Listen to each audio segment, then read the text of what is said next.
Magandang gabi, Oriental Mindoro. Mula sa bulwagang pambalitaan ng Tamaraw Vision Network, ako po si Angel Malikdan at ito po ang TVNet Newsline. Ikadalawa sa buwan ng Disyembre, taong 2025. Sa ulo ng ating mga balita, mahigpit na pagpapatupad ng regulasyon sa paggamit ng e-bikes sisimulan sa January 2. Santo Niño de Calapan Festival simula na. At sa Long Dagitab Christmas Festival formal nang binuksan. Ibigay ang maximum satisfaction ng pamilya at sa negosyo dahil tuloy-tuloy pa rin ang high-quality service mula sa una at pinagkakatiwalaan sa fast internet connection plus cable TV sa buong Mindoro, ang Tamaraw Vision Network. Serving to the max, sa TVNet kami. Una sa Mindoro, TVNet pa rin. For inquiries, magpunta na sa pinakamalapit na TVNet office sa inyong lugar.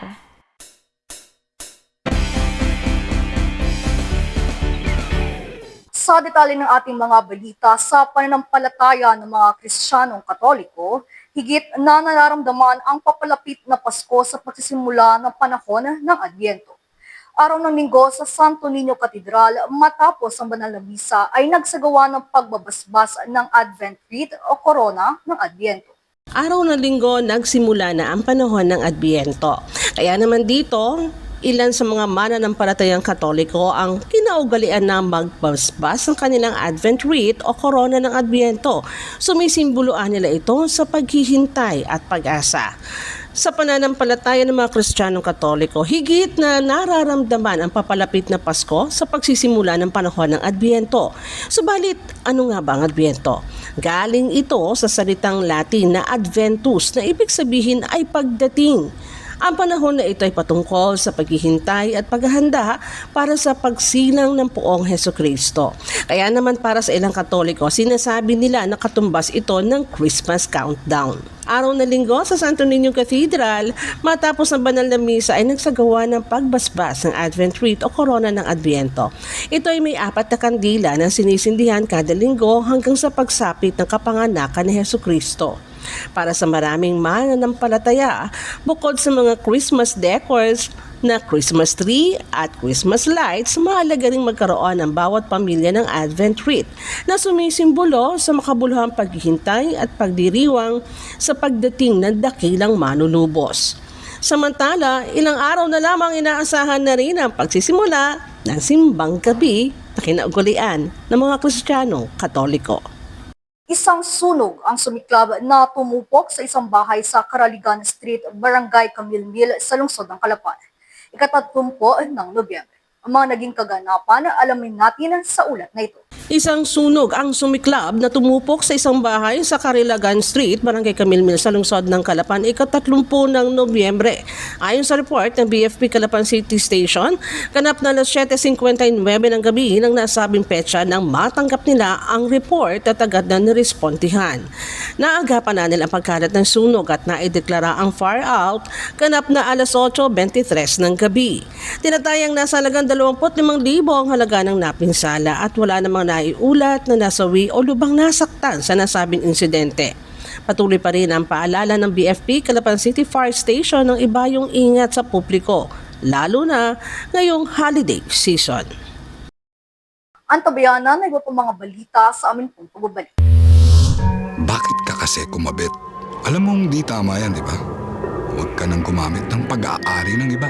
Nakakaperwisyo ka sa mga legal na cable. Lumalabo ang signal nila. Mahiya ka naman, hoy. Illegal na cable mo, putulin na. Ano, gusto mo bang umabot pa sa kulungan? Umiwas ka na sa gulo tsaka skandalo. Huwag maging kabit. Magpakabit ng tama ngayon. Supported by PCTV. Good news po para sa lahat ng subscribers ng Cable TV at Cable Internet. Naisa batas na po ang Anti-Cable Television and Cable Internet Tapping Act of 2013. At ayon dito, bawal makikabit ng Cable TV at Cable Internet. Ang parusa sa sino mang lumabag sa batas na ito ay pagkakakulong at pagbabayad ng malaking multa. Bayad ka na nga, kulong ka pa. Kim Atienza po, nagsasabing pagdating sa batas, hindi weather-weather lang. Huwag maging kabit. Supported by the PCTA.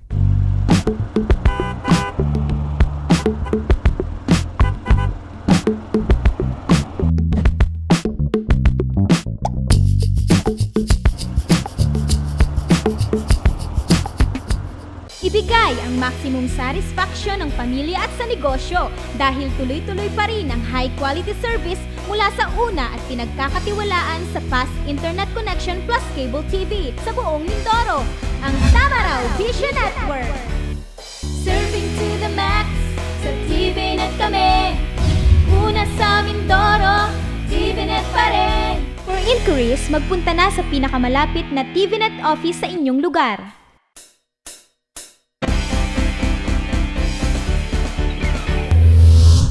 Sa pagpapatuloy ng ating mga balita, makabuluhang naidaos muli ang opening salvo ng Santo Niño de Calapan Festival Lunes, ika-1 ng Disyembre na pinangungunahan ng pamahalaang lungsod sa pamamagitan ng City Mayor Doyle Acion. Ang Misa al Cultura o opening salvo ang siyang formal na hudyat ng pagsisimula na isang buwang pagbibigay pugay sa patrong Santo Niño. Sa taong ito, binigyan tema ang selebrasyon na Santo Niño de Calapan, akayin mo kami sa pagiging misyonaryo at mapagmalasakit na sambayanan. Makabuluhang naidangos muli ang opening salvo ng Santo Niño de Calapan Festival Lunes, ika-1 ng Disyembre na pinangunahan ng pamahalang lungsod sa pamamagitan ni City Mayor Doyle Acion. Ang Misa al Cultura o opening salvo ang siyang formal na hudyat ng pagsisimula ng isang buwang pagdiriwang o pagbibigay pugay sa patrong Santo Niño. Sa taong ito, binigyan tema ang selebrasyon ng Santo Niño de Calapan, akayin mo kami sa pagiging misyonaryo at mapagmalasakit na sambayanan. Ang naturang banal na misa ay pinangunahan ni Bishop Moises Cuevas na dinaluhan naman ng mga kawani ng city government sa pangunguna ni Calapan City Mayor Doyle Acion at Vice Mayor Bim Ignacio. Ilang pang tanggapan at departamento sa labas ng pamahalaang lungsod. Mamuhay at panatilihin ang kagalangan sa kapwa sapagkat kapag ang paggalang ay nawala rin ang malasakit.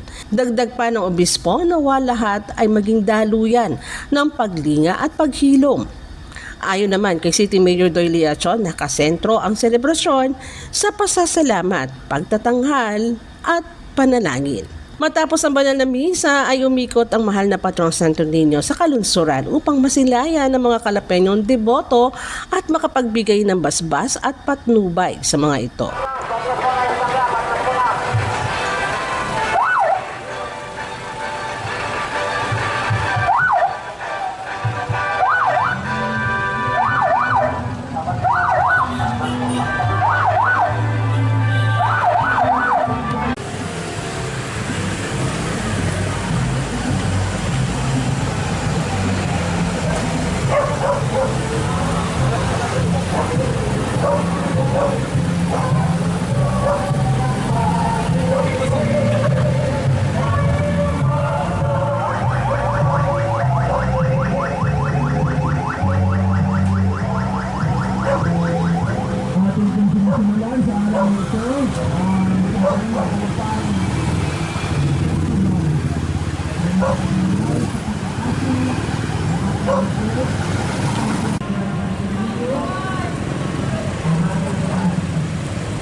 Samantala, sinuspindi muna ng Land Transportation Office o LTO ang pag-impound ng e-bike, e-trike at iba pang light electric vehicles na mahuhuling dadaan sa national roads sa Lunes, December 1. Anunsyo ni LTO Chief Assistant Secretary Marcos Lakinalaw. Magsisimula ang strict enforcement ng paghuli at pag-impound ng e-vehicles sa national highways sa January 2, 2026. Sinuspindi muna ng Land Transportation Office sa pag-impound ng e-bike, e-trike at iba pang light electric vehicles na mahuhuling dadaan sa national roads mula December 1 na inanunsyo ni LTO Chief Assistant Secretary Marcos Lacanilao. Magsisimula ang strict enforcement ng paghuli at pag-impound ng e-vehicle sa national highways sa January 2, 2026. Paliwanag nila Kanilaw, magkakasa sila ng malawakang information drive para maunawaan at makasunod ang publiko sa regulasyon sa e-vehicles.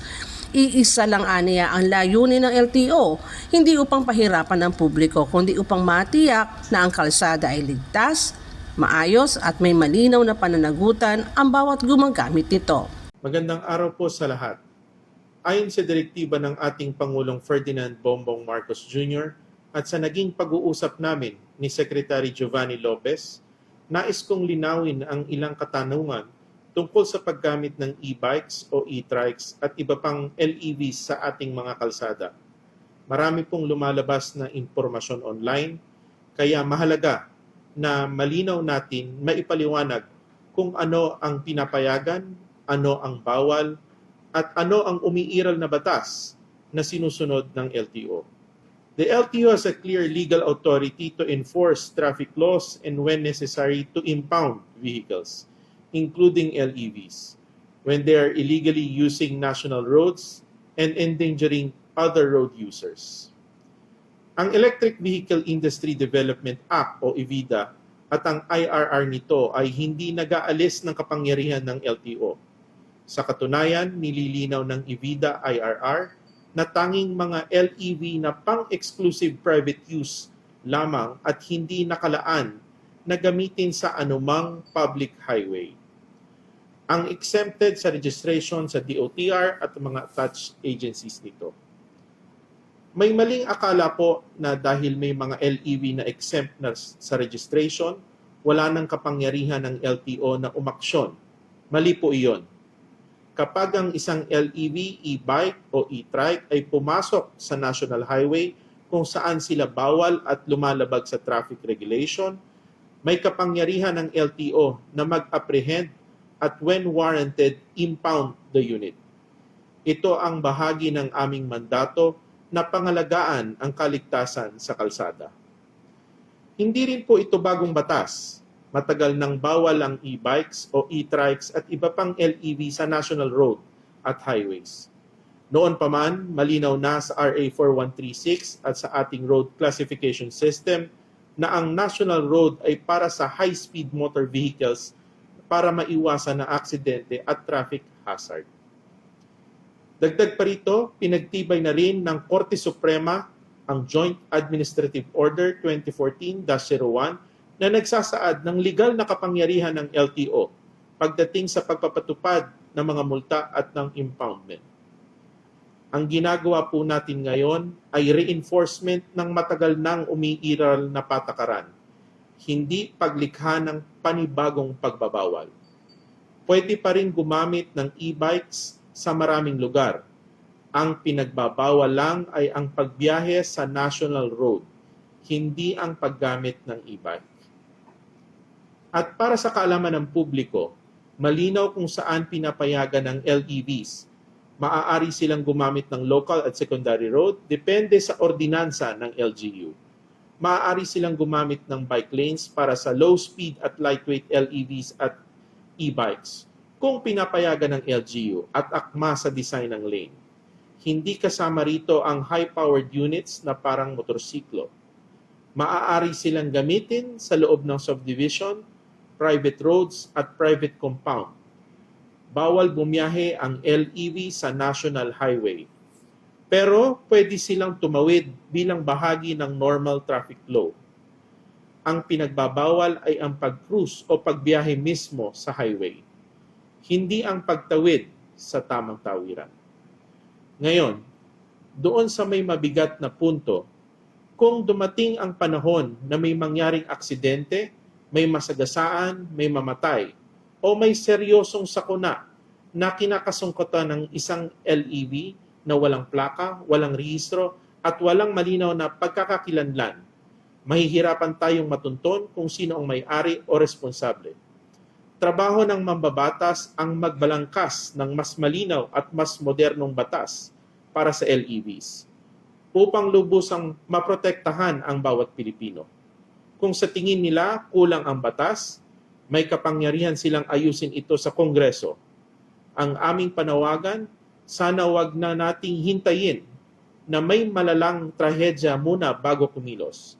Huwag sana nating hayaan na mangyari muna ang aksidente, sakalang magpapatawag ng hearing in aid of legislation at doon palang kikilos.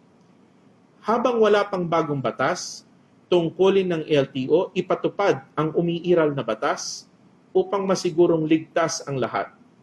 Maglalabas kami ng guidelines at information campaign para maliwanag kung saan pwede at bawal ang LEVs.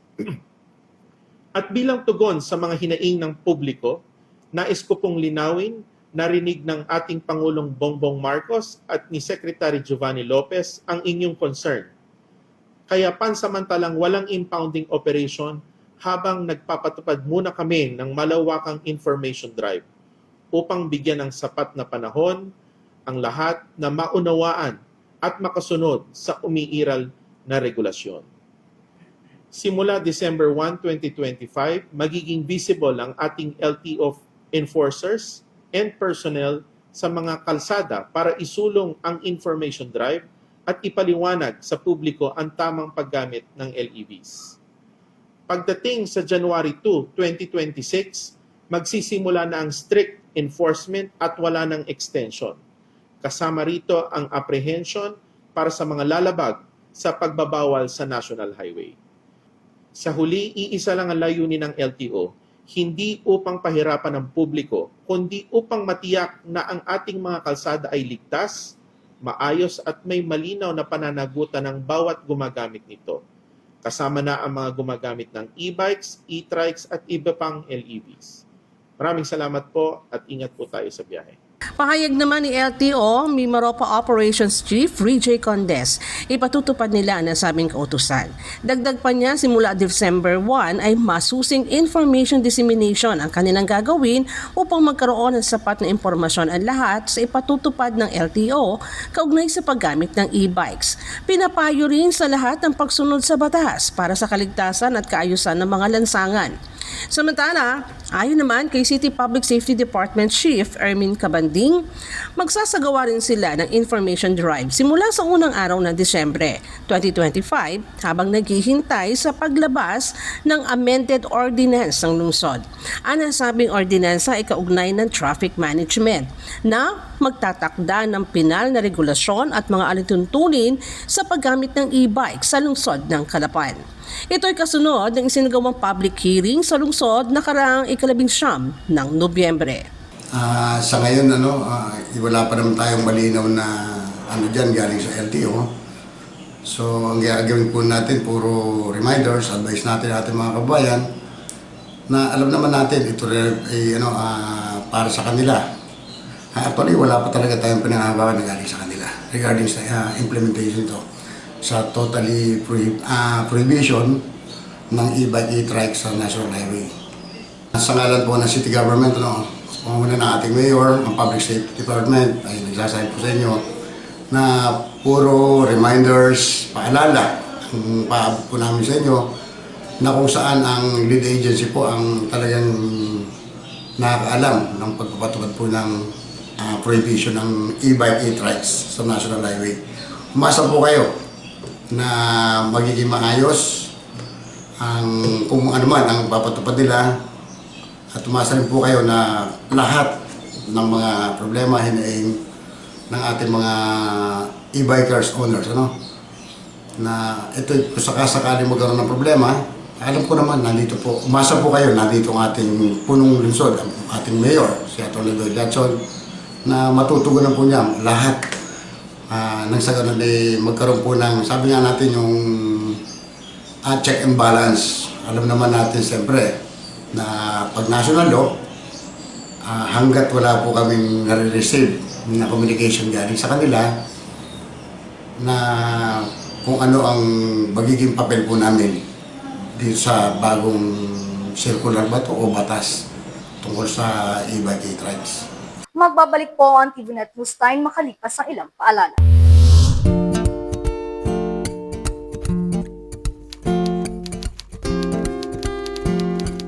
Inday, pakiligpit nga itong mga kinalat ng mga bata. Noon, gusto ko makapag-aral. Pero walang oras dahil full-time ang trabaho ko. Pero ngayon, dahil sa online classes ng Solar Learning at DepEd Alternative Learning System, natupad na ang pangarap kong makapag-aral. Good day, ka-learners! Welcome to another episode. Hindi ko na kailangan pumasok sa eskwelahan.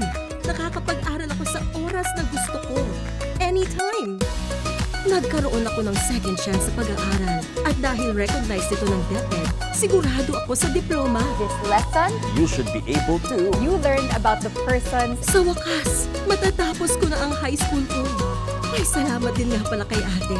In-sponsor niya ako na ma-enroll sa Solar Learning.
Ibigay ang maximum satisfaction ng pamilya at sa negosyo dahil tuloy-tuloy pa rin ang high-quality service mula sa una at pinagkakatiwalaan sa fast internet connection plus cable TV sa buong Mindoro, ang Tamaraw Vision Network. Serving to the max, sa TVNet kami. Una sa Mindoro, TVNet pa rin. For inquiries, magpunta na sa pinakamalapit na TVNet office sa inyong lugar. Nagtipon ang mga micro, small, and medium enterprises o MSMEs mula sa iba't ibang bahagi ng lalawigan para sa Setup Forum 2025 sa pangunguna ng Department of Science and Technology, Provincial Science and Technology Office of Oriental Mindoro. Balikan natin ang mga naging kaganapan. Nagtipon ang mga micro, small, and medium enterprises o MSMEs mula sa iba't ibang bahagi ng lalawigan para sa Setup Forum 2025 sa pangunguna ng Department of Science and Technology, Provincial Science and Technology Office of Oriental Mindoro. Sa temang Ready, Set Up, Setting Up Smarter MSMEs for Resilient Oriental Mindoro Economy. Layunin ng forum na maipaliwanag ang mga bagong patakaran ng programa at maipakita ang mga tagumpay sa ilalim ng Small Enterprise Technology Upgrading Program o SETUP. Tampok sa forum ang mga presentasyon tungkol sa web hosting at management, digital bookkeeping, Minsu iVibes at consultancy services ng Eero Group. Nakabatay ito sa mga interactive forums sa nauna ng isinagawa ng Regional Office nakaraang Setyembre at Nobyembre bilang bahagi ng patuloy na pagsuporta ng PSTO Ormin sa pagpapalakas ng MSMEs gamit ang agham, teknolohiya at inobasyon. Isa sa mga tampok na bahagi ng programa ang pagbibigay ng certificates of full ownership sa mga benepisyaryo ng setup at ang seremonyal na paggawad ng damage check sa mga bagong setup clients na magsisimula pa lamang sa kanilang inobatibong paglalakbay. Ipinagkaloob din ng Setup 2025 Special Awards para kilalanin ang mga natatanging negosyong nagpakita ng katatagan, inobasyon at kahusayan. Naging pagkakataon din ang pagtitipon para sa networking kung saan nagbahagi na ng best practices at success stories mula sa mga MSME na tinulungan ng DOST. Sa mensahe ni PSTD Jessie Pine, ang mga kalahok ay hinimok niyang patuloy na mangarap, mamuno ng may layunin at tulungan ang kapwa habang umaangat. Sa naganap na forum at tagumpay na binahagi ay hindi lamang ipagdiriwang para sa isang individual, kundi pagpapatunay din ng kolektibong lakas ng business community ng Oriental Mindoro. Ipinakita ng mga kwento at aral na ibinahagi ng MSME sa mahalagang salik ng isang inklusibong pag-unlad at sa tuloy-tuloy na suporta, patuloy na uusbong at lalakas ang ekonomiya ng lalawigan para sa mas matatag na kinabukasan. papakita natin dito yung mga bagong technology na pwede rin nilang i-adapt at posible na makatulong pa para lalo pa lumago ang kanilang mga negosyo. So dito rin binibigay natin yung pagkilala o pag-recognize sa mga natatanging mga kliyente natin sa setup para naman magbigay din ng inspirasyon doon sa mga iba o mga nag-uumpisang mag-implement ng mga projects under ng DOST. So ito yung time once a year na ang mga kliyente natin ay nagkakasama-sama at nagkakaroon ng mga discussions o lectures para patuloy na maging competitive sila, mabigyan ng higit pang kaalaman at yung kanilang negosyo ay patuloy din nilang mapaunlad sa pamamagitan ng tulong technical ng DOST. Sa nagniningning at may ingay na fireworks display, opisyal nang binuksan ang Salong Daguitab 2025 Christmas Lantern Festival sa Kapitolyo ika-30 ng Nobyembre sa pangunguna ni Governor Bons Tudor at Vice Governor Jojo Perez Jr. Sa nagniningning at maingay na fireworks display, opisyal na binuksan ang Salong Daguitab 2025 Christmas Lantern Festival sa Kapitolyo ika-30 ng Nobyembre sa pangunguna ni Governor Bons Tudor at Vice Governor Jojo Perez Jr. Nagliwanag ang himpapawid ng Kapitolyo sa sari-saring kulay ng fireworks, kasunod ng sabay-sabay na pagbubukas ng nagniningning na ilaw at nagagandahang disenyo ng Christmas Lantern Festival exhibits. 10, 9, 8, 7, 6, 5, 4, 3, 2, 1!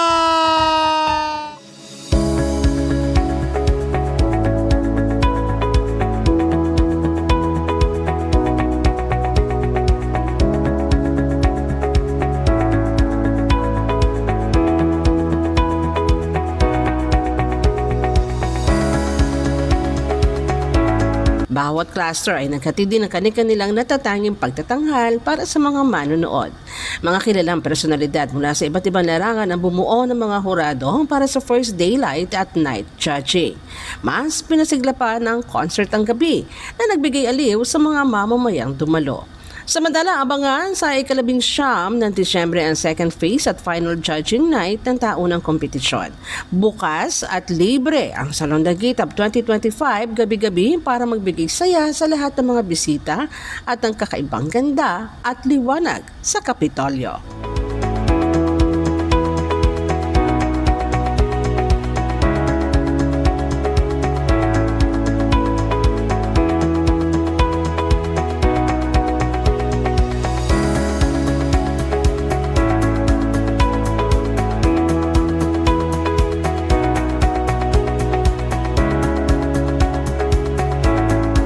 Maaari niyo rin po kayo mapanood sa YouTube. I-type lamang ang TVNet Newsline. Bisitahin at ilike ang aming Facebook page, Newsline Channel 10. At yan pong kabuuan ng mga balitang nakalap ng Newsline staff and crew para sa araw na ito. Para po sa inyong comments o suggestions, mga balita at impormasyon na nais nyo magparating sa aming programa, tumawag po lamang sa 043-288-4240. Ito po ang TVNet Newsline, katotohanan at serbisyo hatid sa mga Mindoreño. Ako po si Angel Malikdan. Maraming salamat sa inyong pagsubaybay.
Natalakay natin sa mga naunang bahagi ng video ang iba't ibang usaping nakapalibot sa West Philippine Sea at nabigyang diin din natin kung bakit tayo ang may karapatan sa mga likas yaman nito.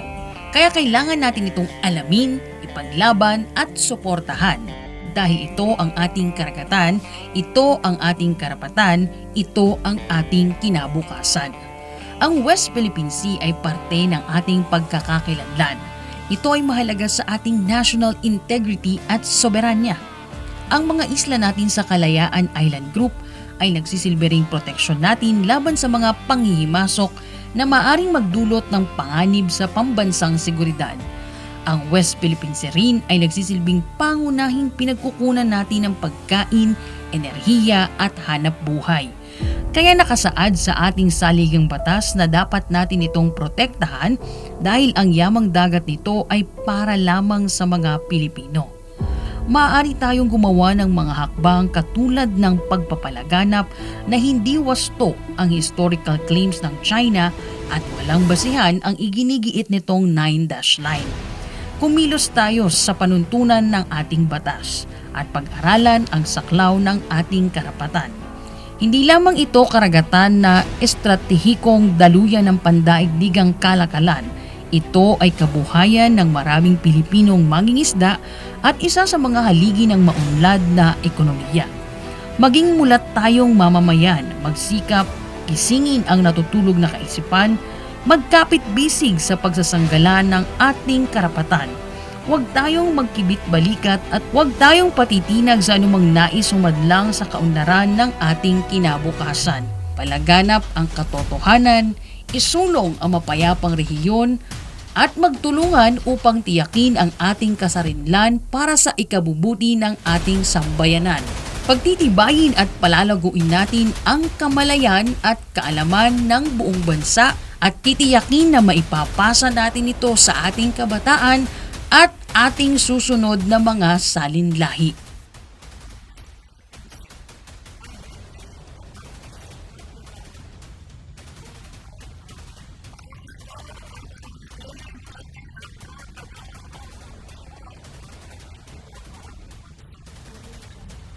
Ating karagatan, ating karapatan, ating kinabukasan. Our seas, our rights, our future.